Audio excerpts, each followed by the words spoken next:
para nuestro programa están abiertas. Todo el proceso será virtualizado y tenemos las inscripciones hasta el 3 de agosto. Toda la información se encuentra en la página de la Universidad del Quindío. Pueden acceder ahí y encuentran absolutamente todo del programa. Vamos a comenzar en unos instantes, 4 minuticos, mientras esperamos que se unan más participantes. Y cualquier pregunta me pueden mandar un chat directo. Jornadas de Pediatría es nuestro usuario para resolver de pronto problemas técnicos que tengan con la plataforma.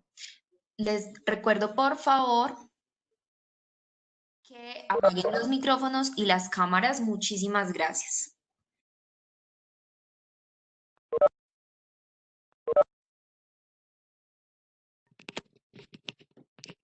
Las charlas de la jornada de pediatría, de residentes de pediatría, van a quedar grabadas. Todas las preguntas que ustedes hagan van a quedar grabadas. Buscaremos la forma de que después puedan acceder a ellas.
Bueno, a continuación, la doctora Lorena Quiñones, pediatra nefróloga, pediatra de la Universidad Javeriana y nefróloga de la Universidad de Antioquia, va a presentarnos enfoque del paciente con síndrome nefrótico. Doctora, muchas gracias por estar aquí presente, por estar comprometida con la educación, y a todos los participantes de la charla de hoy también damos infinitas gracias por estar comprometidos con actualizar sus conocimientos.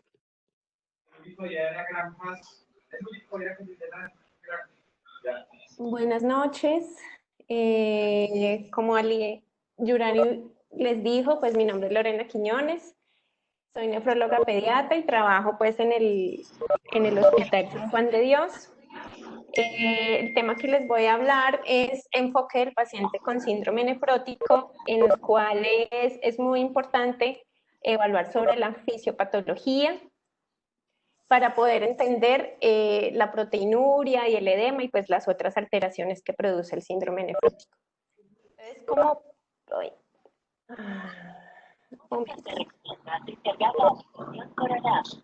Entonces, como primera medida, es importante definir que el síndrome nefrótico es una condición clínica en la que ocurre una pérdida de proteínas. Pueden apagar los micrófonos, porfa. Entonces, como decía, Todos, por favor, colaboren con cancelar los micrófonos. Bien, te estaba llamando para decirte que ya va a empezar la del síndrome nefrótico. No, es hoy, nene. ¿Pueden apagar los micrófonos, por favor? Pues yo voy a anotar todo lo que pueda y te lo mando, ¿listo? Sí. Ajá.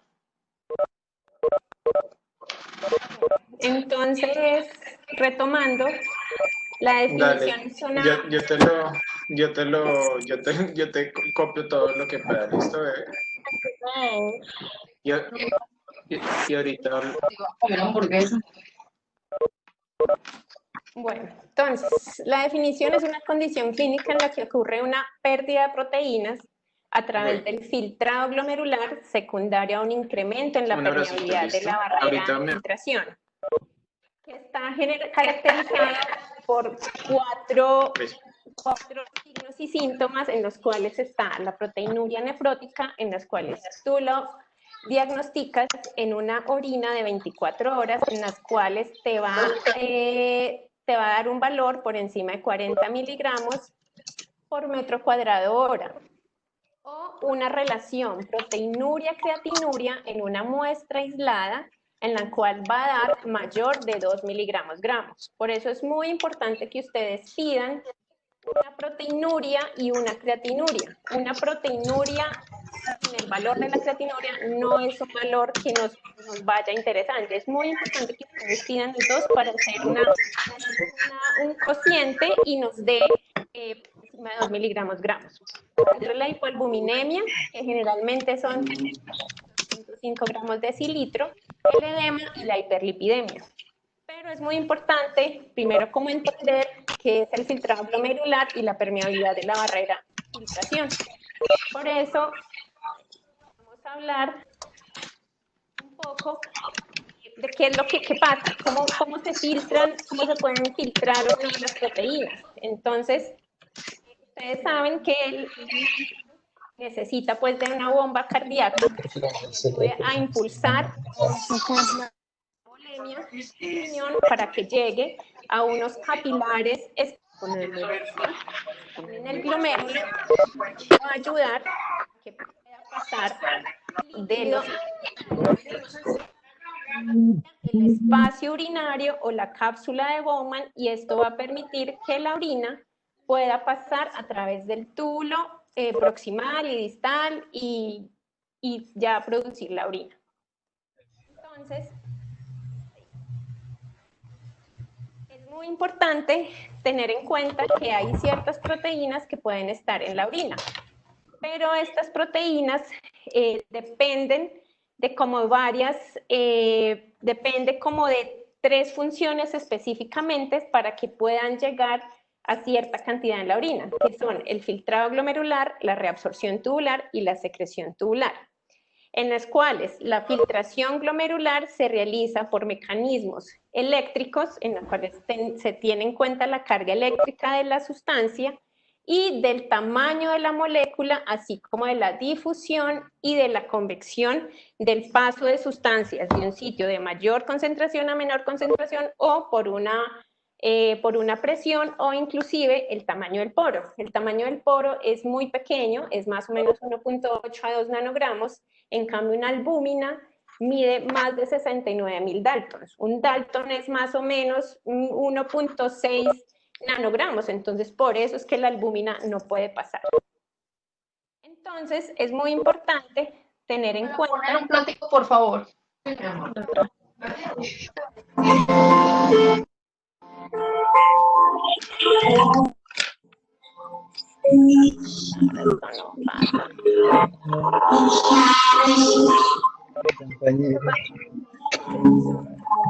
Entonces, es muy importante tener en cuenta que la barrera de filtración está conformada por 3 estructuras que están a nivel del capilar y de una célula que es muy importante que se llama el podocito, que es una célula que es de soporte para el capilar.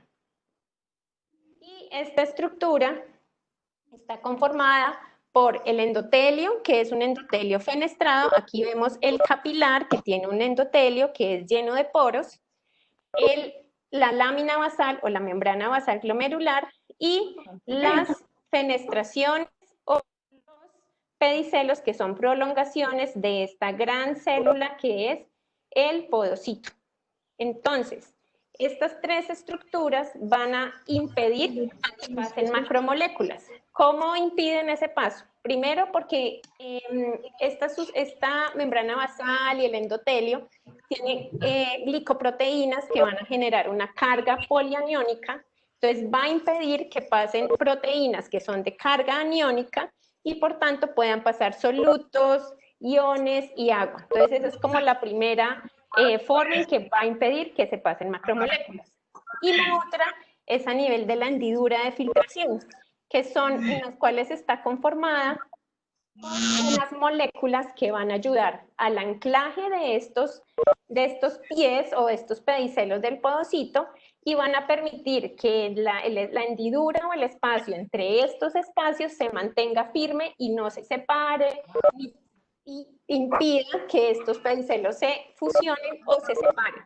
Pero por eso es muy importante que en este espacio hay, digamos, como unas moléculas que están, la nefrina, que es una proteína transmembrana que está anclada al podocito o a los pedicelos por medio de la podocina. Hay que tener en cuenta mucho esto porque esto depende de las alteraciones de la mutación en NHPAS1 y NPHS2, que van a generar un síndrome nefrótico congénito. Como una estructura en las cuales se va a ver la carga negativa de los pedicelos y así como las sustancias o las proteínas de anclaje y la nefrina que van a ayudar a que se mantenga pues como esa hendidura impermeable pues a las macromoléculas. Entonces, muy importante, así ya se ve el glomérulo a nivel histológico en los cuales los espacios blancos son los capilares, digamos como las células que se ven como moradas son los podocitos y el espacio alrededor es la cápsula de Bowman, que es por donde va a pasar la orina. La microscopía electrónica, en las cuales aquí se encuentra el podocito, las cuales se van a ver la hendidura y es donde va a permitir el paso de las sustancias como iones, solutos o agua.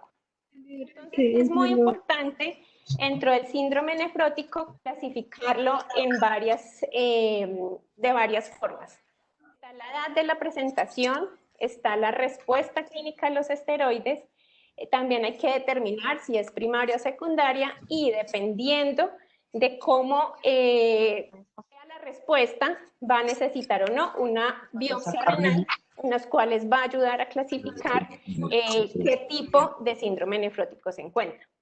Entonces, dentro de la edad de presentación está el congénito, que generalmente es en menores de 2 meses o 3 meses, los cuales puede ser primario, en los cuales tienen las alteraciones o las mutaciones genéticas, y secundario, en los cuales hay que tener en cuenta el torcho, o sea, sífilis, toxoplasma, citomegalovirus, hay que tenerlo en cuenta, y más en nuestra situación, actualmente no se están haciendo como los controles prenatales, entonces es muy importante tener en cuenta que la mamá sus estudios de torcho. El otro también es el síndrome nefrótico infantil, que generalmente entre los 12 meses, que generalmente es primario, es por genéticas.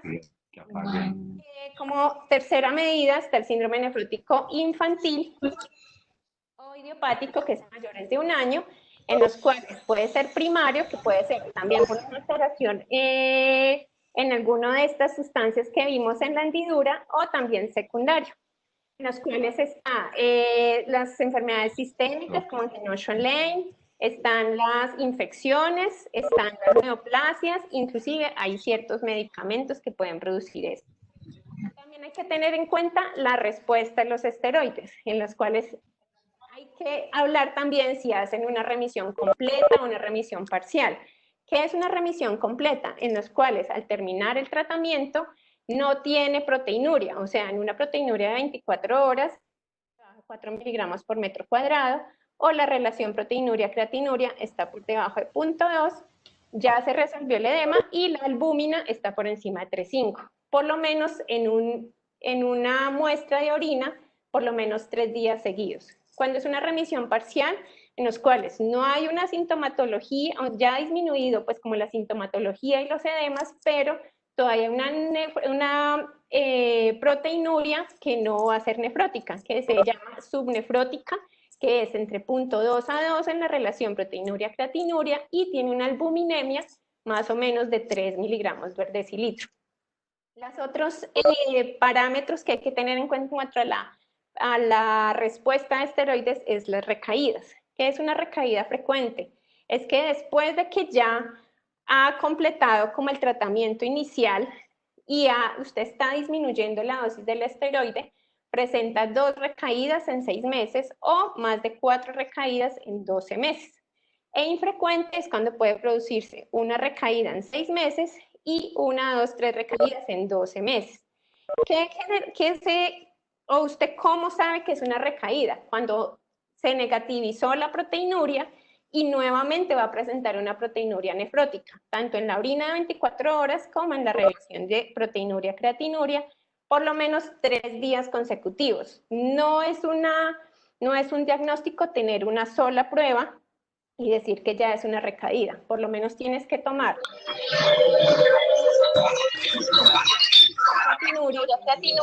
un análisis que nos evidencie más de una cruz o más de 100 miligramos decilitro.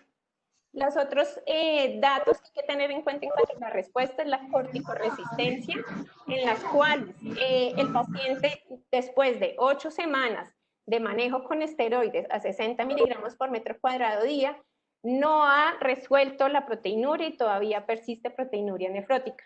La corticodependencia es una recaída que se genera al ir disminuyendo el esteroide a cuando usted lo suspendió a los 14, pues, o sea, suspendió el esteroide y a los 14 días presenta una nueva recaída.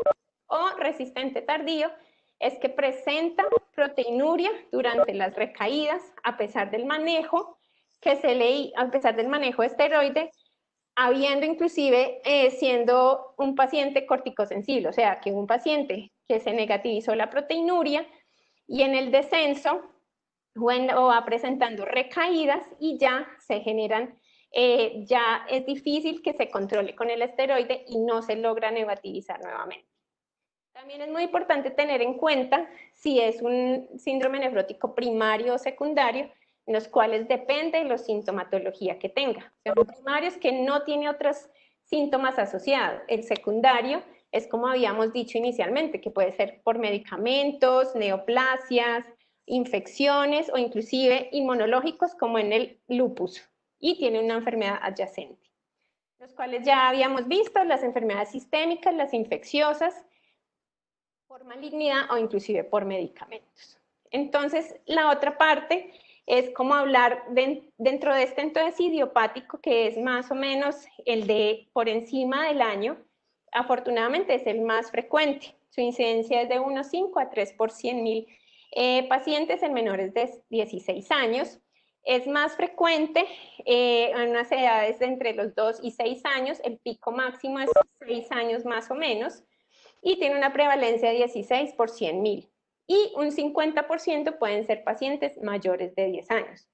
Se ha visto que tiene algo de relación las infecciones virales, como por el virus respiratorio sincitial, o inclusive se ha visto que es muy frecuente en los pacientes atópicos o con alergias entre un 30 a 60%. Dentro de este idiopático o el primario, como hablábamos, hay variantes histológicas, las principales son la enfermedad de cambios mínimos y la glomerulosclerosis focal y segmentaria. Pero en los pacientes con síndrome nefrótico idiopático van a ayudarse a clasificar de acuerdo a la respuesta, como dijimos, si es sensible, si es resistente, si es corticodependiente o si tiene recaídas frecuentes. Entonces, lo que dijimos de la edad, la presentación, la patología, todo se tiene que juntar, digámoslo así. O sea, digamos, un paciente se puede denominar síndrome nefrótico, idiopático, corticosensible, primario, entonces tiene que tener todos esos apellidos para poder clasificar el paciente y su respuesta pues posteriormente a los esteroides. Entonces, dentro de las principales Patología, entre las principales características histológicas está la enfermedad de cambios mínimos, en los cuales se ve un glomérulo normal y qué es lo que presenta un borramiento o fusión de los pedicelos. Es más frecuente en los niños en un 80% y en los adultos es un 10 a un 20%, en los cuales en una microscopía de luz o electrónica puede usted no tener ningún hallazgo, diferente al focal y segmentario, en los cuales está relacionado con factores genéticos, secundario a medicamentos o infecciones, y tiene una alteración en el glomérulo que puede ser una esclerosis o inclusive una hialinosis, que pueden tener inclusive este focal y segmentario causas inmunes y no inmunes. Afortunadamente, pues la principal causa en los niños es de cambios mínimos porque es bastante benigno y no tiene pues efectos a largo plazo. Por ejemplo, en esta microscopía electrónica, a la izquierda se ve normal los pedicelos, se ve la hendidura, digamos el diafragma, se ve la lámina basal, se ve las células endoteliales. En cambio, a la derecha se ve totalmente fusionados los pedicelos, en donde no hay paso de donde se impide como una, o sea, impide que se pueda como repeler las sustancias y permiten el paso de todas las moléculas y todas las proteínas que puedan pasar. Y este es en focal y segmentaria, que produce como una zona esclerótica y se llama así segmentaria porque no es de todo el glomérulo, es en una parte del glomérulo, y focal porque es una zona que se va a alterar y eso pues ya no tiene pues como mejoría. Entonces por eso el focal y segmentario es de mal pronóstico en los niños. Entonces, como habíamos visto, afortunadamente el de cambios mínimos es un 80%, la mayoría van a responder a esteroides, inclusive en la focal y segmentaria pueden responder a esteroides en un 10 a 20%, y pueden tener recaídas hasta un 50%. Más o menos la relación hombre-mujer es en 1.6 a 1, mayor en niños, y en adolescencia se puede igualar 1 a 1. Lo más importante en definir, inclusive a veces ni siquiera es de tomar como primera medida una biopsia, sino que depende de cómo responde al esteroide, usted lo puede clasificar. Entonces, en los de focal y segmentaria, afortunadamente pueden tener inclusive también un curso benigno como en el de cambios mínimos. Las recaídas pueden generar en un corticosensible en un 60-80%, y un 60% pueden recaer más de 3 a 5 veces. Los pacientes más o menos en un 60% pueden tener dependencia de los esteroides, y los que son resistentes a esteroides pueden tener un mal pronóstico, un 50% pueden terminar en enfermedad renal crónica, y dentro de esos el 10 al 30% pueden tener mutaciones genéticas. Y antes del uso de los esteroides había una mortalidad del 40 al 60%. Afortunadamente ya con el uso de esteroides ya la mortalidad por síndrome nefrótico es bastante baja. En este estudio se evidenció lo que hemos dicho, que la histopatología en los niños, afortunadamente, en un 76% de este estudio, en 521 niños, es de cambios mínimos. Lo mismo que en este estudio, en donde se determinaba cómo usted puede diferenciar un niño con enfermedad de cambios mínimos a otras patologías, que sea más o menos menores de 6 años, que no tengan hipertensión, que no tengan hematuria, que tengan un complemento normal y una función renal normal. En esta gráfica vemos que normalmente así se comportan los de cambios mínimos. En el de focal y segmentario pueden irse un poquito más abajo de la edad, pues hay 5 o 4 años, y en la membrana proliferativa se pueden ir inclusive más hacia los 10, 12 años.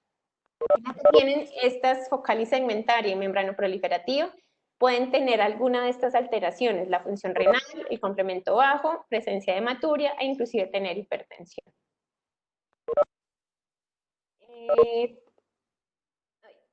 En este mismo estudio se determinó que la edad menor de 6 años normalmente es en cambios mínimos, la presión arterial normalmente en cambios mínimos es mucho menor respecto a focal y segmentaria y membrana proliferativa. La hematuria es mucho menos frecuente también en cambios mínimos, lo mismo que el complemento, que está normal, y la creatinina normalmente no va a tener afectación en el de cambios mínimos. En cuanto al síndrome congénito, entonces, como habíamos dicho antes, es una mutación del gen de NPHS1 que está relacionado con la nefrina que vimos en la parte de fisiología. Este síndrome nefrótico afortunadamente no es muy frecuente en nuestro medio, por eso se llama tipo finlandés, porque se descubrió en Finlandia y su incidencia es de 1 en 8.200 nacimientos.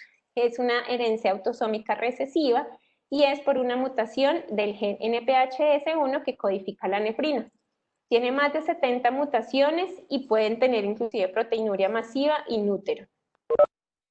Las características de estos niños tienen definitivamente una proteinuria masiva desde la primera semana de vida, son prematuros, tienen pabellones auriculares de baja implantación, pueden tener suturas diastasadas, deformidad en las articulaciones, hipoalbuminemia severa, pueden tener hipotiroidismo e hiperlipidemia. Y estos niños tienen pésimo pronóstico. En los niños con síndrome nefrótico de inicio temprano o infantil, es una mutación del gen NPHS2 que codifica la podocina, que como vimos en la gráfica, en la primera gráfica, es la que se encuentra anclando los pedicelos. Entonces, esta generalmente presenta en resistencia a esteroides, tienen más de 30 mutaciones y normalmente pueden generar, la mayoría de veces son glomerulosclerosis focal y segmentaria, aunque inicialmente se pueden comportar como cambios mínimos. En cuanto a la patogénesis, hay varios factores, entonces, para que se desarrolle una proteinuria masiva. Como habíamos dicho inicialmente, por mecanismos de una lesión glomerular, en las cuales hay una alteración o una mutación de las proteínas que habíamos dicho en la hendidura, que permiten pues como el paso de las proteínas, y la otra característica son factores circulantes. Esto se ve más que todo en la glomerulosclerosis focal y segmentaria, en las cuales se han hecho muchos estudios sobre la circulación de factores que pueden alterar la carga aniónica, entonces permite que haya paso de proteínas. Y esto se puede generar en una transmisión materno-fetal o inclusive pueden hacer recurrencia en los pacientes que fueron trasplantados.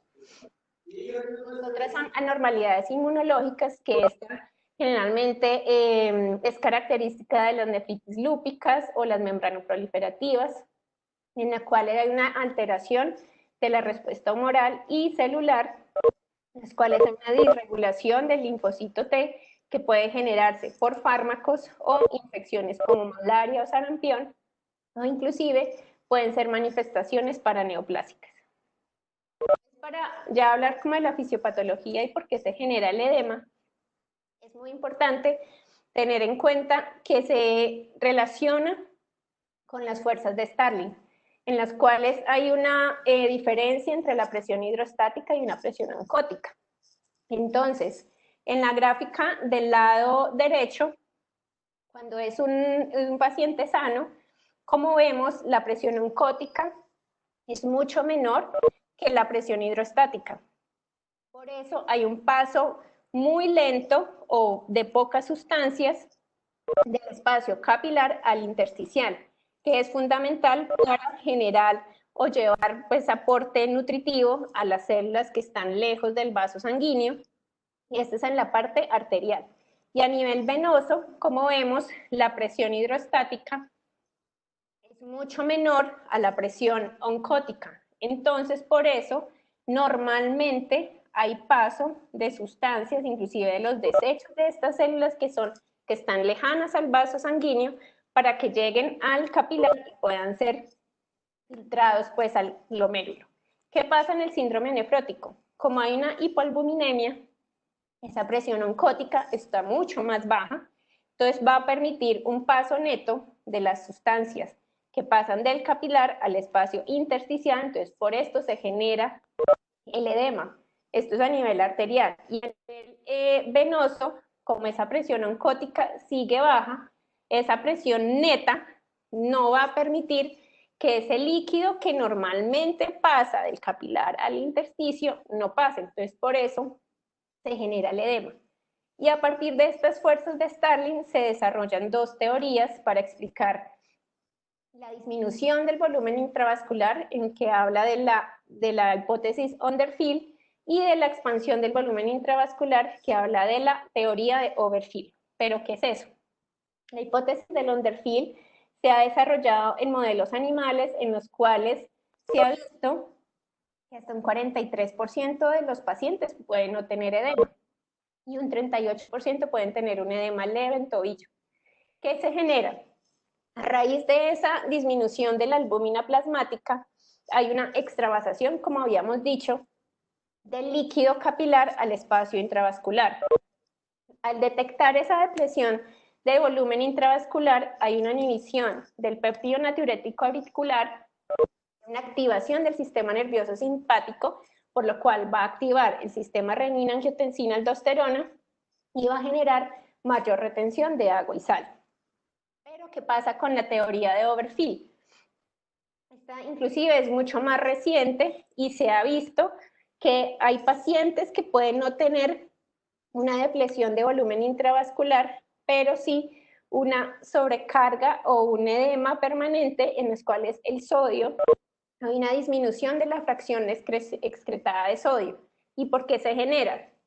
Se ha visto que el plasminógeno, al pasar por el filtrado glomerular, por el daño que se hizo en la hendidura diafragmática, hace que se cambie a plasmina, y esta plasmina genera o inhibe o rompe, digamos así, el dominio inhibitorio de unos canales que están en el túbulo contorneado, en el colector, que son los ENaC. Los ENaC son transportadores de sodio que van a permitir la entrada de sodio y van a producir aumento de la absorción de sodio. Entonces, se va a aumentar mucho más esta expansión extravascular y va a generar mayor edema.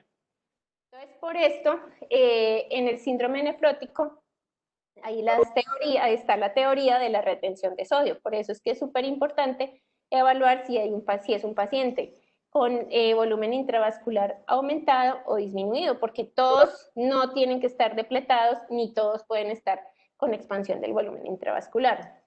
Entonces, se ha visto que esta retención de sodio se desarrolla por esta actividad del sistema nervioso simpático en que va a aumentar la resistencia de las arteriolas aferentes y eferentes. Por tanto, va a causar una reabsorción a nivel de toda la nefrona del sodio, va a haber una resistencia del péptido natriurético auricular, va a incrementar estos canales ENaC y por eso va a aumentarse la actividad del sodio-potasio ATPasa, en los cuales va a aumentar mucho más la absorción de sodio. Entonces, por eso es súper importante evaluar si el paciente tiene volumen disminuido intravascular o aumentado. ¿Qué pasa con hiperlipidemia? Hay varias, digamos, como razones por las cuales se puede generar esta hiperlipidemia, en la cual hay una deficiencia del receptor LDL a nivel extrahepático que va a impedir que se capte pues ese LDL y va a aumentar pues como su circulación, lo mismo que va a aumentar la síntesis hepática, o sea, se va a activar el HMG-CoA, en los cuales se va a activar también la síntesis de colesterol, y lo otro es que va a disminuir la actividad de la lecitina colesterol aciltransferasa.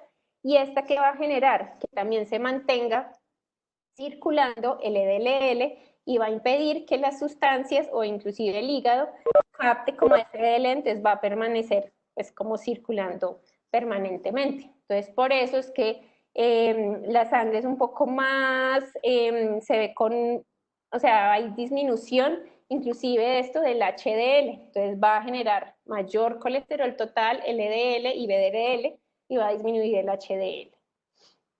¿Qué pasa con la coagulación? Pues se van a activar todo el sistema de coagulación.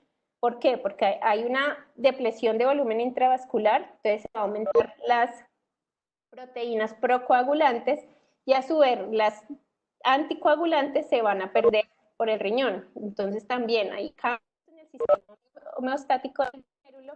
A su vez, por el uso de esteroides y diurético, va a ser un imbalance de las sustancias o de las proteínas procoagulantes y anticoagulantes. Entonces va a generar alteración de la coagulación. Entonces por eso va a aumentar el riesgo de trombosis arterial y tromboembolismo venoso. Dentro de las manifestaciones adicionales a las que hemos dicho, de la hipoalbuminemia y de los edemas y de la hipoalbuminemia y de la proteinuria nefrótica, están los síntomas generales que pueden generar anorexia, astenia, dinamia, irritabilidad, vómitos, diarrea. También va a generarse una oliguria en las cuales se va a ver una orina espumosa, puede haber una hematuria microscópica en un 25%, y una macroscópica, que no es lo usual, en 3 a 5%. A su vez, se va a generar pues una hipovolemia, en los cuales uno puede ver reflejado una relación hematocrito-hemoglobina por encima de 3.5, y los edemas que se pueden generar anasarca, edema pleural a nivel genital, ascitis o a nivel periférico, y el más importante es el periorbital. Entonces, por eso es súper importante tener en cuenta el peso. Si es posible, preguntarle a la mamá cuánto pesaba antes y el peso actual, a ver si hay un aumento importante del peso, evaluar el llenado capilar, la presión arterial y la evidencia de los edemas, que tenemos que tener en cuenta si necesitamos o no albúmina para este paciente. Entonces, ya como en resumidas cuentas, ¿qué es el síndrome nefrótico? Entonces, el edema generalizado, la hipoalbuminemia, por debajo de 2.5 gramos, la proteinuria masiva, como habíamos dicho, puede ser en uroanálisis con proteínas con 4 cruces, una relación proteinuria, creatinuria mayor de 2 miligramos gramo, orina de 24 horas por encima de 40 miligramos metro cuadrado hora o 100 miligramos metro cuadrado día, y la hipercolesterolemia. Entonces, el edema en tobillos es súper importante evaluar genitales, porque de eso depende si le ponemos o no albúmina, y a nivel de periorbital. Dentro de las complicaciones hay muchas, afortunadamente no son tan frecuentes, pero sí hay que tenerlas en cuenta. Una de ellas son las infecciones, las cuales puede generarse en 1 a 2%, es la principal causa de mortalidad. Puede ser infecciones cualquiera, sepsis, neumonía, celulitis, peritonitis primaria, que se dan un 2 a 6%. Generalmente es por Streptococcus pneumoniae, E. coli o Haemophilus influenza. ¿Y por qué se generan las infecciones? Porque hay una alteración inmunológica, porque hay una alteración de las inmunoglobulinas, porque se pierden por la orina, hay una disminución de la función, una alteración en la función de las células T, hay una disminución en la capacidad de opsonización y una alteración de la activación del complemento y del factor B. Y esto es en cuanto a las alteraciones inmunológicas. Y en cuanto a las alteraciones fisiológicas o físicas, hay una dilución de las defensas humorales y hay una acumulación de líquido en todas las cavidades. La otra complicación importante que hay que tener en cuenta es el tromboembolismo. Generalmente es venoso. Afortunadamente tiene un porcentaje de 1.8 a 5 más o menos. Se genera por una hipovolemia importante, hiperconcentración, hiperviscosidad y con presencia de catéteres centrales. Entonces, en este gráfico es súper importante tener en cuenta los factores de riesgo, como son el tener catéteres centrales, el que tenga una trombofilia conocida, el que tenga una infección, que sean adolescentes, que tengan un síndrome nefrótico congénito o que tengan una histología membranosa o membranoproliferativa. Entonces es súper importante promover la deambulación, evitar, mantener la hidratación, no restringirlo con líquidos e inclusive usar medidas compresivas, medidas de compresión, remover catéteres centrales pronto, porque en caso de que genere una trombosis venosa, es muy importante empezar con manejo, ya sea con enoxaparina o con warfarina. Y obviamente tomar los estudios respectivos. En cuanto a la injuria renal, este sí es como el más importante porque se puede generar hasta un 34%. Y esto se genera, ¿por qué? Porque son los niños que llegan con vómito, uso excesivo de diuréticos o la albúmina está muy baja, que pueden producir un colapso circulatorio, y el origen de esta injuria renal es prerrenal, pues porque hay una depresión de volumen y va a generar una tasa de filtración muy disminuida. ¿Qué tienen que tener en cuenta para evaluar si está empezando con una injuria renal aguda? Pobre llenado capilar, hay oliguria, taquicardia, hay frialdad periférica, hipotensión. Entonces, digamos que un valor que uno puede tener en cuenta es una relación hematocrito-hemoglobina, que cuando es más de 3.5 está hablando de hemoconcentración. También para tener en cuenta si es prerrenal o renal, pues hay que hacer una relación BUN-creatinina, en el cual está por encima de 20, y un FENA, que generalmente se saca con el sodio urinario por la creatinina sérica sobre el sodio sérico por la creatinina, inclusive hay tabla, o sea, no hay que aprenderse la fórmula, por debajo de 0.2%.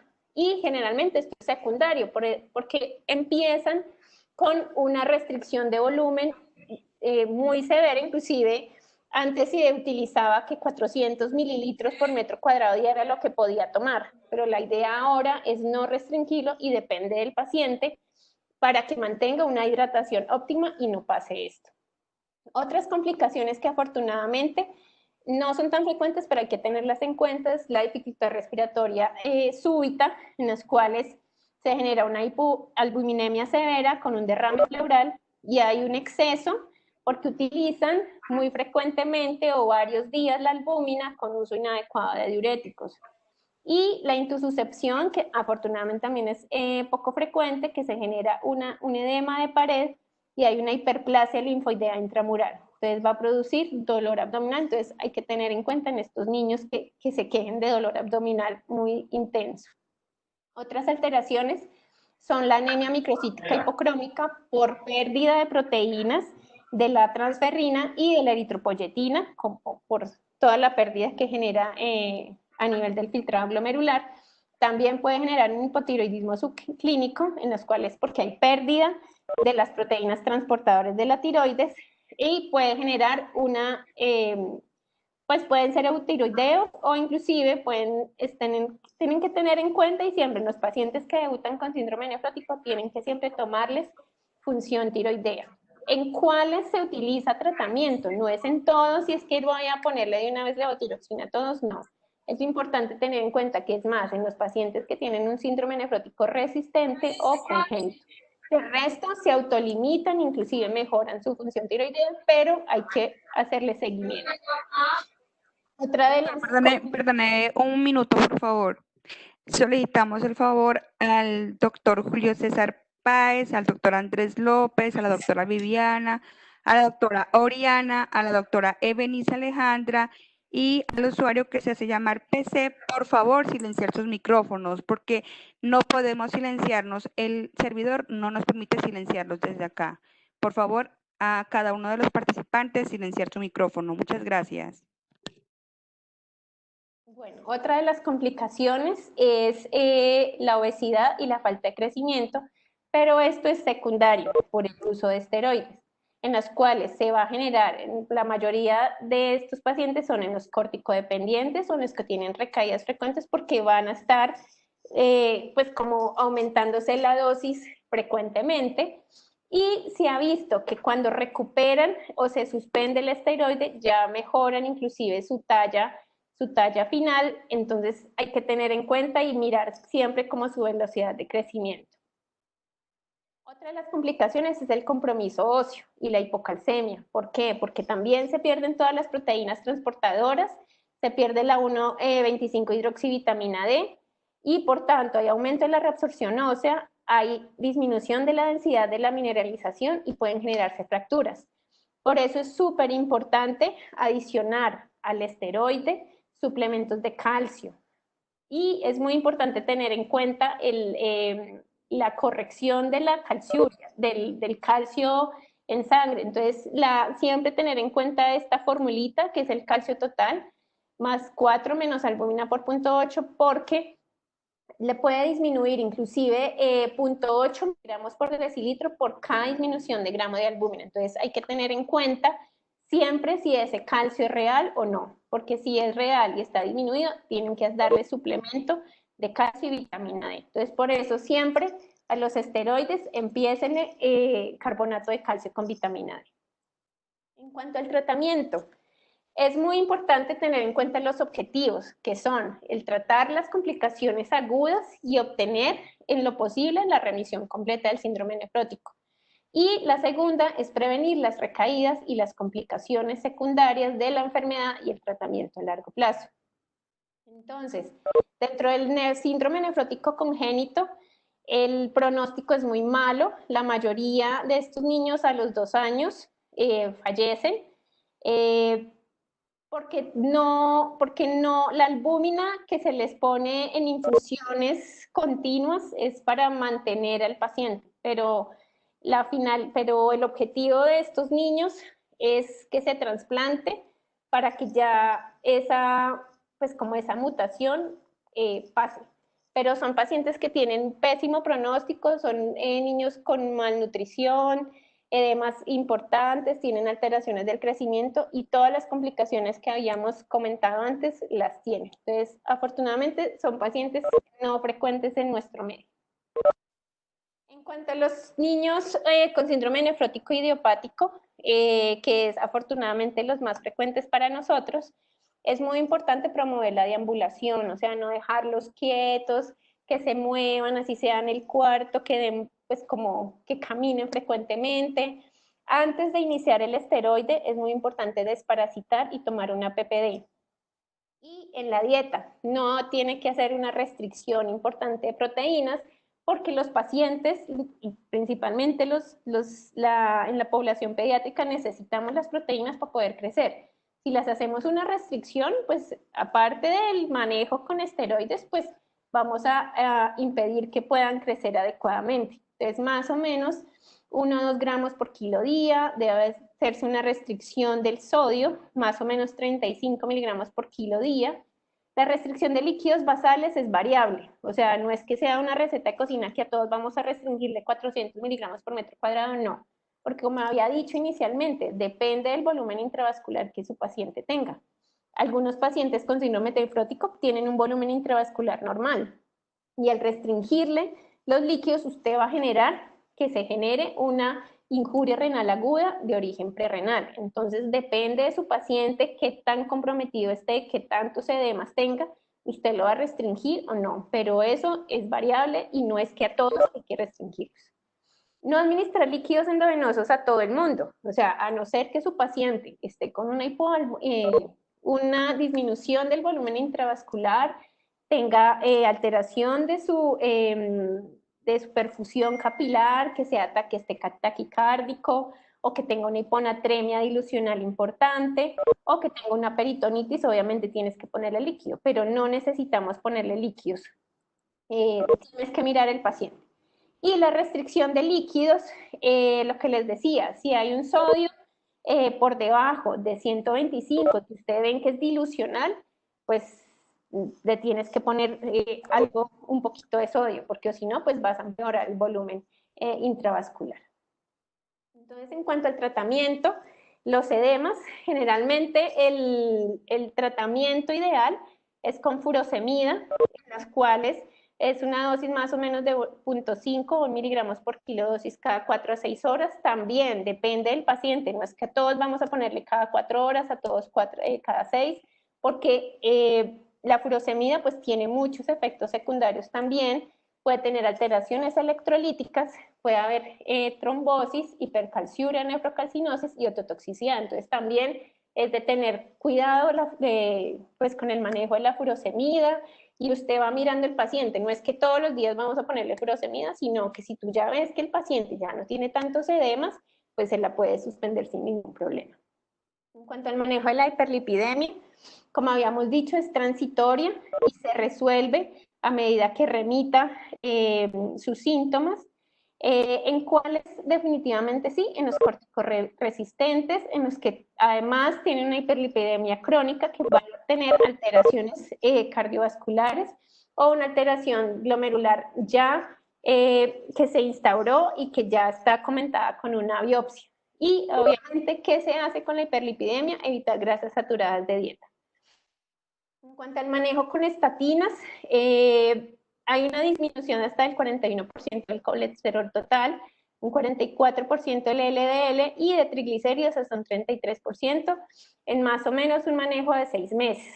No se recomienda a largo plazo el tratamiento. En casos de utilizar estatinas, son solamente en aquellos que tienen un LDL por encima de 160 miligramos de decilitro o mayor de 130 miligramos de decilitro, pero adicional a esto tengan una enfermedad renal crónica que ya se instauró, una hipertensión persistente, obesidad y que tengan que usar anticalcineurínicos como tacrolimus o ciclosporina. ¿Por qué? Porque los efectos de las estatinas pueden producir alteraciones hepáticas, aumentar la CPK total y pueden producir diarrea crónica y alteraciones en el crecimiento. Entonces, solo en casos que tenga LDL 160 o mayor de 130 adicional a las otras circunstancias se puede iniciar estatina. Del resto es esperar y que es transitorio y generar más como una dieta saludable y buenos hábitos de ejercicio, caminar y no el sedentarismo. En cuanto a la albúmina, ¿qué va a hacer la albúmina? Pues pasar ese líquido que está a nivel intersticial para que pueda pasar a nivel del capilar, va a mejorar esa presión oncótica, va a mejorar la tasa de filtración glomerular y va a ayudar a que la furosemida sea más sensible a sus receptores a nivel de la sangre. Más o menos la dosis 0.5 a 1 gramo por kilo día para pasar más o menos en 4 horas. También depende de la presentación porque hay presentaciones de albúmina que se tienen que diluir en solución salina o que no necesitan pues diluir y depende del estado general del paciente. Porque no es a todos que le vas a poner albúmina, o sea, ¿cuándo sí poner albúmina? Cuando tenga una anasarquia importante, un derrame pleural que comprometa su respiración, que tenga un edema pulmonar agudo, que tenga una disminución de la fracción renal, o sea, que disminuya un volumen intravascular, que tenga una dificultad respiratoria importante y edema escrotal o edema de labios mayores o menores en caso de las niñas. Entonces, ¿cómo se utiliza? Generalmente se utiliza albúmina y se usa la furosemida a la mitad de la infusión y al final de la infusión, ¿listo? Para que no aumente pues ese volumen intravascular y aumente o empeore esa dificultad respiratoria. Si el niño está muy comprometido, no le puedes pasar en bolo una albúmina, o sea, tienes que pasarlo, inclusive he tenido niños que inclusive toca pasárselos por 12 horas, porque está muy comprometida su parte respiratoria. Entonces también depende del paciente, pero siempre cuando tengas que poner albúmina, tienes que poner furosemida a la mitad y al final de la infusión. En cuanto a los medicamentos, encontré como, esto es como para los padres y me parece importante que ustedes lo tengan en cuenta, como explicarle a los pacientes cuándo tomar los esteroides. Entonces, ojalá sea en la misma hora, ojalá en la mañana, que sea como que tenga como un horario, pues como habitual, que se tome con el estómago vacío para evitar molestias gástricas. Lo importante es que como en los niños es muy difícil que se tomen la prednisolona, que pues el sabor es terrible, la idea es que entonces se lo combinen con yogur, con purés, con las comidas, pueden agregarle, digamos, como a la leche o al jugo para que se lo puedan tomar. Es muy importante explicarles a los papás el tiempo total en que va a tomar los esteroides, porque obviamente los papás se van a preocupar por el uso crónico, pero es muy importante que ustedes le hagan entender a los padres que es un tratamiento largo y hay que tenerle paciencia. Y siempre explicarles cuándo debe tomar la dosis diaria, cuándo interdiaria, cuándo se va a ir disminuyendo para que los papás tengan como todo claro cómo va a ser el tratamiento. Lo otro es súper importante, es que a veces no les tenemos en cuenta, pero hay que tener en cuenta si por ejemplo el niño vomita con el esteroide y pasaron menos de 30 minutos, pues tienes que repetirle la dosis. Si pasaron más de 30 minutos, esperar a ver si de pronto se lo volvió a tomar o esperar a la siguiente dosis del otro día, pero ya digamos que ya llegó algo del esteroide al estómago. Es muy importante también que tengan en cuenta la valoración por odontólogo, porque ustedes saben que el esteroide va a generar va a generar caries, va a producir infecciones micóticas, entonces es súper importante que después del esteroide se laven muy bien pues como la boca, comer alimentos bajos en sal, siempre es explicarle los síntomas o infecciones agudas que pueda presentar el paciente porque es la principal causa de las recaídas. Y siempre evaluar, siempre llevarlos o mandarlos al oftalmólogo por las cataratas que pueden producir los esteroides. Y es muy importante tener en cuenta los efectos secundarios comunes, que son las náuseas, el aumento del apetito, del peso corporal. Esto es muy importante porque pueden generar obesidad. Entonces, cuando el niño tenga aumento como del apetito, siempre decirle a la mamá que tome agua, come frutas, no comida chatarra, puede generar acné, aumento del vello corporal, dificultades para dormir, inflamación de la cara. Entonces, siempre es muy importante que ustedes le expliquen detalladamente todos los efectos secundarios. Entonces, ¿qué usar, digamos, cuando hay alguna de estos efectos secundarios? Por ejemplo, cuando ya hay una insuficiencia adrenal, es muy importante que le expliquen a los papás que no pueden suspender el tratamiento inmediatamente porque pueden generar una insuficiencia adrenal. O sea, siempre que tengan en cuenta que no es que se me acabó y lo dejo de usar. O sea, explicarles que si le acabó y la EPS no se los da, que miren la forma de comprárselos otra vez.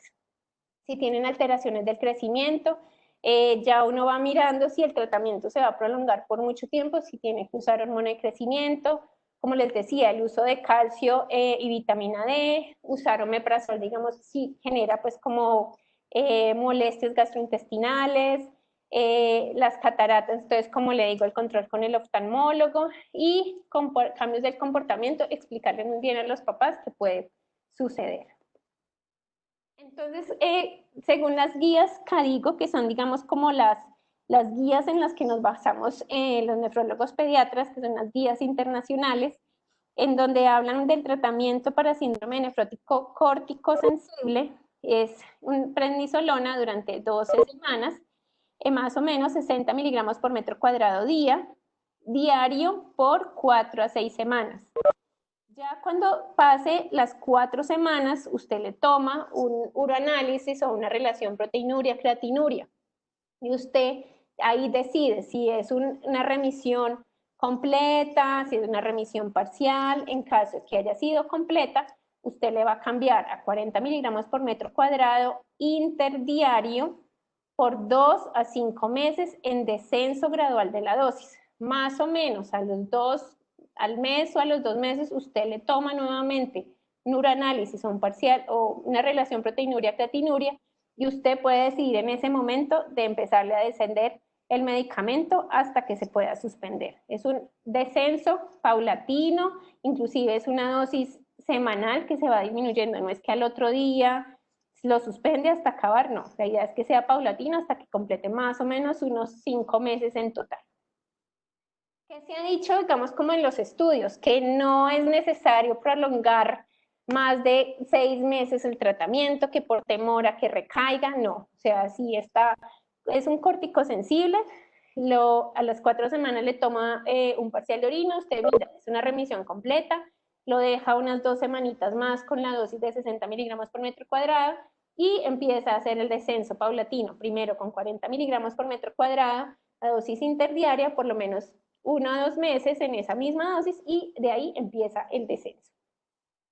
Entonces, afortunadamente el 80% responden, pueden tener 1 o 2 recaídas en el transcurso del tratamiento, pueden no necesitar biopsia, el 93% es por cambios mínimos y hasta un 25% pueden tener focal y segmentaria o membrana proliferativa. Inclusive pueden tener hasta 1 o 2 recaídas y pueden tener después una adecuada respuesta. Y esto va a depender de la edad, porque preciso, los pacientes más o menos en promedio de 2 a 6 años tienen una buena respuesta, en cambio los pacientes que tienen más edad, más o menos 11, 12 años, uno está pensando que ya se trata de que no se trata de cambios mínimos, sino que puede tener una membrana proliferativa o una focal y segmentaria. Entonces, para hablar de los pacientes que pueden tener recaídas frecuentes o córtico-dependientes, ¿en cuáles pacientes sí se puede generar estas recaídas? Cuando empiezan con una edad temprana, cuando más o menos por debajo de los 2 años debutaron con síndrome nefrótico, en la mayoría de los casos en los niños, cuando el tiempo es muy prolongado en la remisión y son remisiones tardías, como habíamos dicho dentro de los respuesta al esteroide, o en los pacientes que tienen una infección en la primera recaída o inclusive que pueden tener hematuria. Entonces, ¿qué se hace en estos niños? Cuando, por ejemplo, pueden estar en la dosis de 40 miligramos por metro cuadrado, o usted ya les empezó el descenso. Entonces, usted le sube la dosis otra vez a 60 miligramos por metro cuadrado día, pero usted no va a volver a empezar como un ciclo, como decir otra vez un mes. No, la idea es que usted lo deje con los 60 miligramos por metro cuadrado día durante 3 días seguidos. Usted le toma proteinuria o relación proteinuria-creatinuria o un uroanálisis a los 3 días y después, si se negativizó, le puede dejar la dosis interdiaria por 3 meses. O sea, usted va a esperar los 60 miligramos por metro cuadrado día y le va a estar tomando proteinuria hasta que se negativice. O sea, depende del valor de la proteinuria. No es que en un mes nos vemos a ver qué pasa, no. La idea es que el seguimiento tiene que ser mucho más estricto con estos pacientes. Después de que se haya negativizado, se le pasa dosis interdiaria por 3 meses y dependiendo, si usted ve que es un paciente que tiene recaídas frecuentes, usted lo puede dejar con una dosis interdiaria para mantener la remisión a dosis muy baja, que es 0.5 miligramos por kilo día, y en caso de que se trate de un paciente que es córtico dependiente, la idea es que lo deje a dosis lo más bajito posible y no recaer, pero en el caso del córtico dependiente sí tiene que ser una dosis diaria, no interdiaria como en el recurrente, en el frecuente, en las recaídas frecuentes, perdón. Y generalmente hay que tener en cuenta y explicarle a los pacientes que la principal causa de recaídas son las infecciones y esta vez las virales. Entonces hay que tener en cuenta, y ahorita pues que estamos con lo de la pandemia, eso explican muy bien, del lavado de manos, llevar tapabocas al colegio, porque pues esa es la principal causa de las recaídas. ¿Qué pasa en los pacientes que tienen recaída frecuente y corticodependientes y ustedes ya le ven efectos secundarios a los esteroides? Ya toca pasar a otros medicamentos como la ciclofosfamida, que son ahorradores de esteroides, o inclusive ya toca pasar ciclofosfamida, tacrolimus, micopenolato y ya en casos muy extremos rituximab. ¿Cuáles son los efectos secundarios de la ciclofosfamida? Alteraciones gastrointestinales, cistitis hemorrágica, pueden producir neoplasias, pueden producir infertilidad, entonces por eso es muy importante tener en cuenta la dosis completa de la ciclofosfamida. En cuanto a la ciclosporina, pueden generar hiperplasia gingival, aumento del vello, hipertensión, hipercalemia, entonces es muy importante cómo hacerles el seguimiento de todos los efectos secundarios. En cuanto a los pacientes que tienen un síndrome nefrótico resistente, en los cuales usted a las 8 semanas, usted vio que el paciente no disminuyó ni negativizó la proteinuria, usted ya lo puede definir como un córtico resistente. ¿Qué toca hacer con este paciente? Definitivamente hay que mandarles a hacer una biopsia renal, hay que hacerles una evaluación funcional con creatinina y BUN, y definitivamente tiene que cuantificar las proteínas de 24 horas. En realidad, en este caso, si no me sirve una proteinuria en muestra aislada ni ureanálisis, sino una muestra 24 horas. Y en este caso, aparte del esteroide, tengo que usar otros medicamentos como la ciclosporina y el tacrolimus. ¿Qué se recomienda en cuanto a los IECAS y los ARA2? Estos medicamentos pueden ayudar a una disminución hasta de un 33%, a una dosis muy bajita de 0.2 miligramos por kilo dosis, y hasta en un 52% puede reducirse a una dosis con una dosis de 0.6 miligramos por kilo dosis. Normalmente no lo usamos de entrada, o sea, cuando es un córtico sensible y tiene una buena respuesta, no necesitamos ARA2 ni ECAS, o sea, lo podemos usar en los pacientes que tienen recaídas frecuentes o en los córticodependientes o en los córticoresistentes. Y es muy importante vigilar el potasio. Este es como el resumen, digamos como cuando hay inicialmente entonces son esteroides en la parte superior, entonces corticosensible, en las cuales usted empieza con baja dosis, la dosis completa, después le baja la dosis, después alterna y hace remisión. Como pacientes que tienen recaídas infrecuentes, que responden posteriormente y remiten completamente y no vuelven a recaer, como también están los córticoresistentes, que ya toca manejo con tacrolimus y ECAS, ya toca hacer, digamos, como un estudio genético, y ya nos vamos, digamos, como por los otros medicamentos, como ciclofosfamida, tacrolimus o rituximab. ¿Qué pasa? Este es como el resumen también en las frecuentes, resistentes o en las recaídas infrecuentes. Completar el tratamiento hasta que remita. En las recaídas frecuentes ya uso de otros medicamentos como ahorradores del esteroide, y ya en los resistentes pues ya nos vamos a anticalcineurínicos o ya las otras opciones de micofenolato y rituximab. Es muy importante tener en cuenta en estos pacientes la vacunación. Tienen que tener vacunación contra neumococo. La influenza, pues ojalá la tuvieran pues como al día, pero pues hay que diferir todas las vacunas vivas en estos pacientes que tienen dosis de prednisolona más de 1 miligramo por kilo día. Cuando ya empiece usted con el descenso del esteroide y está a 20 miligramos día o ya están los días inclusive alternos, usted puede mandarlo a aplicar con las vacunas vivas. Está contraindicado completamente si son pacientes córticoresistentes, córticodependientes que tienen ahorradores de esteroides, y en caso de que un familiar o un hermano se haya vacunado de vacunas vivas, tiene que disminuir la exposición de secreciones durante 3 a 6 semanas. Y tener en cuenta que cuando en caso de varicela del paciente, pues nada, tiene que ponerle inmunoglobulina, y pues siempre vigilar que no tenga pues como complicaciones. Entonces este es como el cuadro que recomiendan para el síndrome nefrótico de la vacunación contra neumococo.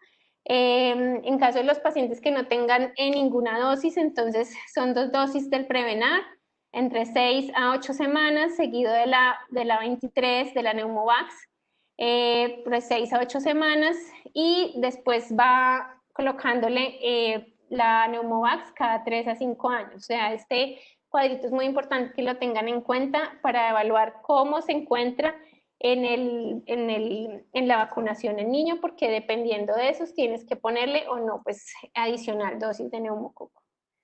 ¿Cuáles son las indicaciones de biopsia renal? Pues cuando hay una respuesta tardía, hay una alta sospecha de que no es un síndrome nefrótico idiopático, en los cuales continúa con proteinuria nefrótica o el edema a pesar de los esteroides, el complemento está consumido, hay hipertensión, hay hematuria. Los pacientes mayores mayores de 12 años o menores de 1 año, porque usted ya piensa que puede ser un congénito, un infantil, o puede pensar en otra cosa como en nefritis lúpica o en membrana proliferativa. En los pacientes también que tienen lupus con proteinuria o síndrome nefrótico, y los que empiecen con una insuficiencia renal por más de 3 meses, que ya se empieza a considerar crónica por elevación persistente de los nitrogenados. Aquí en estudio genético, los que ustedes ven que tienen son síndromes nefróticos resistentes y son sindromáticos, son sospecha de un congénito, como dijimos en los menores de 1 año, o resistentes a esteroides que tienen algo de consanguinidad, historia familiar de síndrome nefrótico resistente a esteroides, y puede estar presente inclusive hasta en un 30% en menores de 25 años y que no los habíamos detectado antes.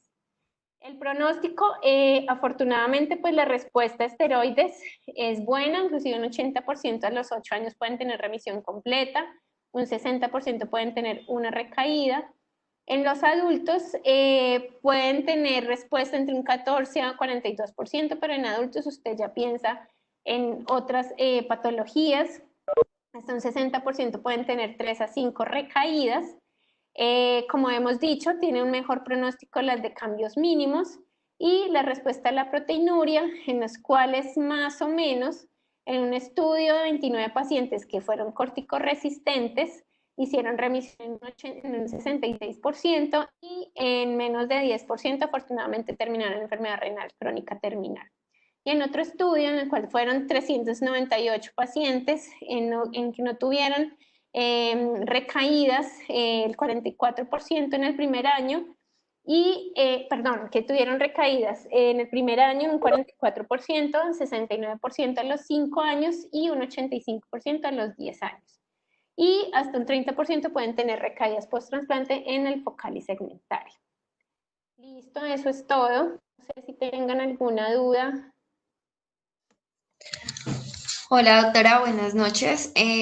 Por acá en el chat tenemos dos preguntitas. La doctora Gabriela Acevedo pregunta, ¿el diurético por sí solo sería solo en quienes tienen datos de sobrellenado? De resto, la resolución de edemas no sería al resolver la pérdida de proteínas con el esteroide o con el uso de albúmina en caso de necesidad. Gracias. Definitivamente la furosemida depende del paciente, o sea, no es que a todos le vamos a poner furosemida. Y lo que tú dijiste, depende del volumen intravascular que tenga. Si usted ve un paciente hipovolémico, pues no le vas a poner furosemida porque vas a empeorar esa hipovolemia y pues vas a generar una incuria renal aguda. Entonces, la furosemida es en pacientes que tú ves con mucho edema o inclusive, como habíamos dicho, en los pacientes que tienen anasarca o edemas que comprometen la parte respiratoria o los genitales, en esos puedes usarlo, pero pues depende de tu paciente, o sea, no a todos tienes que ponerle furosemida, o sea, y también depende de los edemas. Entonces, no es como en todos que tienes que usarlo. Gracias, Doc. Acá en el chat tenemos otra pregunta. El doctor Silvio Araujo nos pregunta, ¿qué consideraciones clínicas permitirían diferenciar un síndrome nefrótico por overfill o underfill? ¿Y qué consideraciones de manejo si es uno o el otro? Entonces, como habíamos dicho, generalmente la hipovolemia o la disminución del volumen intravascular, hay unos datos clínicos que te pueden ayudar. Por ejemplo, hay una relación hematocrito-hemoglobina en los cuales por encima de 3.5 puedes, digamos, como que ayudarte a que pueda tener un aumento en el volumen intravascular. Por ejemplo, la relación BUN-creatinina, ese también te ayuda a evaluar si tiene ya una afectación prerrenal o no la tiene. Entonces, ese también te puede ayudar a ver si es prerrenal y tiene una disminución del volumen intravascular, entonces ese también te puede servir. Como te digo, también la parte clínica. Entonces, por ejemplo, que tenga una depresión de volumen, que el llenado capilar esté lento, que empiece a presentar oliguria, que tenga frialdad en extremidades, que ahora esté muy taquicárdico, que tenga frecuencia respiratoria aumentada. Entonces también depende como de la parte clínica, porque en el overfill a veces puede inclusive no tener sintomatología.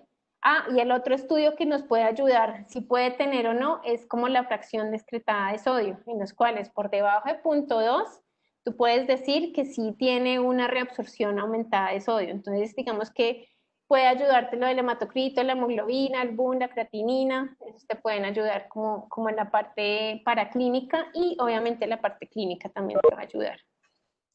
Tenemos otra pregunta, doctora, de la doctora Natalie Cardona Alzate.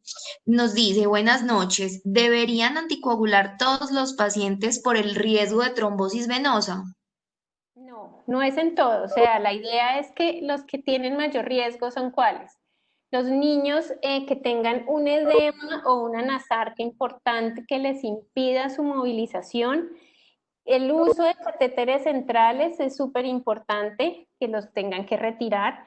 Si tienen, digamos, niños con síndrome nefrótico que sea por debajo del año, también tienen más riesgo, o inclusive si tienen antecedentes de alteraciones trombóticas, esos también tienen que ser anticoagulados. Pero el resto, lo que toca es incentivarles la deambulación, o sea, no que estén acostados todo el tiempo para prevenir la trombosis, pero no es en todos los casos que necesites usar warfarina o enoxaparina. También tiene que ser en casos muy severos o inclusive en los pacientes corticoresistentes, que tú ves que se la pasa mucho tiempo hospitalizado, ya tiene efectos secundarios del esteroide, también, digamos, son candidatos a usar profilaxis. Perfecto, doctora. Tenemos una pregunta pregunta la doctora Angélica. ¿Me podría explicar la fisiopatología de la anemia en síndrome nefrótico y el manejo de la misma? Generalmente es dilucional, o sea, uno porque hay disminución, primero hay pérdida como de las proteínas, o sea, hay pérdida de la proteína transportadora de transferrina, entonces va a hacer que el transporte del hierro y digamos de las proteínas que llevan pues el oxígeno, pues no haya cómo transportarlo, entonces va a generar una anemia normocítica o una anemia microcítica hipocrómica por lo mismo, como que el transportador de transferrina está perdido por las proteínas, pues se perdió por la filtración, entonces va a generar esa anemia. ¿Cuál es el manejo? Generalmente depende. Tienes que mirar si es normocrómica o es hipocrómica, entonces tú puedes adicionarle sulfato ferroso. Si es normocítica, es de esperar a que, digamos, como que pase el manejo, digamos, como el esteroide, ya haya una remisión, entonces tú ahí vuelves a valorar si todavía persiste o no la anemia, pero básicamente es también por pérdida de las proteínas transportadoras. Gracias, doctora. Voy a leer las últimas dos preguntas para dar finalizada la charla. La doctora María Eugenia nos pregunta, buenas noches, en cuanto a la administración de albúmina, ¿cuántas dosis administramos y la evaluación de su efecto sería solo clínico o se debería de pedir una albúmina de control? Bueno, la albúmina de control no se utiliza, no nos va a servir para ningún efecto porque efectivamente es clínico, o sea, si hay disminución de la nasarca, si ya no hay dificultad respiratoria, si ya hay una disminución del edema genital, esos son, digamos, como los signos que tú tienes que mirar si tienes o no que repetir la dosis de albúmina. O sea, siempre en la primera administración de la albúmina tú tienes que vigilar cómo fue la evolución, si aumentó el gasto urinario, si ya no hay ningún síntoma de riesgo, puedes inclusive poner una dosis nomás. Si tú ves que el siguiente día todavía persiste con requerimientos altos de oxígeno, con la nasarca, con el edema genital, tienes que volverle a poner. O sea, es muy dinámica el uso de la albúmina, no es que como fórmula diario por 3 días, no, depende del paciente cómo lo encuentre. Listo, no hay doctora. que usar, albúmina, pues como no ordenar pues, como albúminas, como datos de la albúmina porque no nos va a servir. Inclusive podemos tener pacientes con albúmina de 1.5 gramos por decilitro y no tener ningún edema. Y en esos casos no tienes que poner pues albúmina porque el paciente está bien, no tiene edemas de riesgo, ni anasarca, ni edema genital. Entonces en esos casos no tienes que poner albúmina. Perfecto, doctora, muchas gracias. Y lo último, ¿qué recomendaciones daría, doctora, en caso de que un paciente haga un efecto secundario debido a la administración de albúmina? Un efecto secundario como que edema pulmonar, dificultad respiratoria. En ese caso, por ejemplo, el uso de la albúmina siempre tienes que poner furosemida. Entonces, si tú ves que aumentó la dificultad respiratoria, más requerimiento de oxígeno, empeoraron los edemas, tú puedes utilizar una dosis adicional a la furosemida que la pusiste a la mitad y al final y puedes poner una dosis adicional de furosemida. o si hace un efecto, una reacción secundaria a la albúmina, definitivamente pues no se puede usar pues más albúmina. Entonces también depende cómo vaya la evolución y pues sí es súper importante que sí le pongas diurético porque puede empeorar pues como los efectos de la dificultad respiratoria y bueno, todo esto. Bueno, doctora, muchísimas gracias. No sé si haya más preguntas. Veo en el chat una última. Dice, en cuanto al tiempo de dosis baja de corticoide interdiario, se pide control de proteinuria para considerar suspender. Generalmente lo que tú tienes que hacer es cuando ya pasaste a las 40 miligramos por metro cuadrado interdiario, la idea es que lo dejes por lo menos un mes y medio. En ese caso le vuelves a pedir una proteinuria muestra aislada o un uroanálisis y en caso de que persista negativo, tú le empiezas a desescalonar el esteroide semanalmente. O sea, yo generalmente lo que hago es disminuir casi un 25% semanal hasta suspenderlo. Entonces tú puedes tomar más o menos al mes y medio o tomar otro parcial de orina y con eso definir si ya le vas desescalonando hasta suspender. Bueno, doctora, le agradecemos mucho su charla, muy concreta, muy informativa. Es un tema que puede llegar a ser difícil de abordar, pero creo que con esto los conceptos quedaron muy claros. De nombre del grupo de residentes de pediatría de la Universidad del Quindío, te queremos agradecer. No, muchas gracias a ustedes por la invitación y pues para una próxima oportunidad. Bueno, en 8 días. Dentro de 8 días. Están cordialmente todos invitados para la charla de mañana a las 7 de la mañana. Como expositor, el doctor Jaime Fernández, intensivista pediatra. El tema es disnatremias. El link es el mismo link con el que ingresaron hoy. Muchas gracias a todos por la participación. Que tengan muy buena noche. Muchas gracias a todos. Espero que les haya quedado muy claro el tema.